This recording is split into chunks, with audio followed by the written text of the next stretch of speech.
4টা গুণ থাকা নারীকে যদি আপনি বিবাহ করেন, তাহলে আপনার জীবন সুখ স্বাচ্ছন্দ্যে ভরে উঠবে এবং আপনি আপনার পরিবার নিয়ে অনেক শান্তিতে সুখে থাকবেন।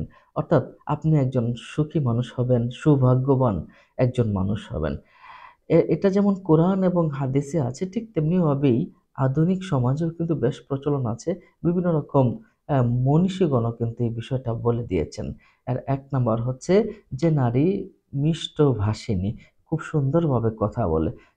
স্ত্রী, পরিবার, পুত্র, স্বামী সবার সাথেই খুব ভালো আচরণ করে। স্বামীর সাথে ভালো আচরণ, মিষ্ট মধুর সুরে কথা বলে।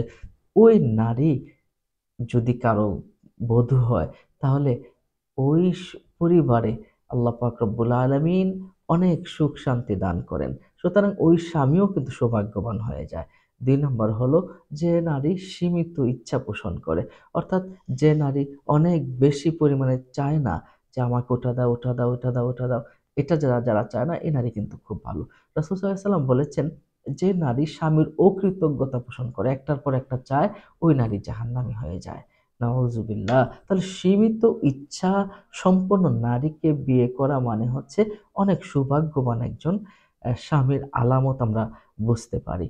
আরেকটা বিষয় হলো গৃহকর্ম নিপুণা। যে নারী ঘরের যাবতীয় কাজগুলো সুন্দরভাবে আঞ্জাম দেয়, ওই নারী অনেক ভালো। ওই নারীর কারণে স্বামীর সৌভাগ্য আসে, স্বামীর সুখ শান্তি ইত্যাদি আসে। আরেকটা বিষয় হলো যে স্বামীর পরিবারকে নিজের পরিবারের মতো মনে করে। স্বামীর মাকে, স্বামীর ভাইকে, স্বামীর বোনকে, অর্থাৎ স্বামীর ভিতরে যতগুলো পরিবার আছে, বাড়ি-ঘর যা আছে সবগুলো যদি নিজের পরিবারের মতো মনে করে, তাহলে মনে করতে হবে যে ওই নারীর জন্য ওই স্বামীর সৌভাগ্য শুধু আসতেই থাকবে, আসতেই থাকবে।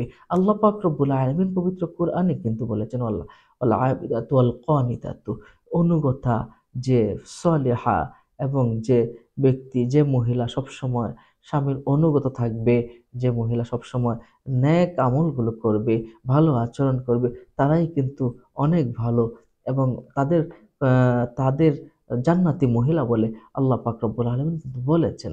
সুতরাং আসুন আমরা এই গুণ সম্পন্ন মানুষ হই, এই গুণ সম্পন্ন নারীদেরকেই আমরা বিবাহ করি। আল্লাহ পাক আমাদের তৌফিক দান করুন। আমিন। আসসালামু আলাইকুম ওয়া রাহমাতুল্লাহ।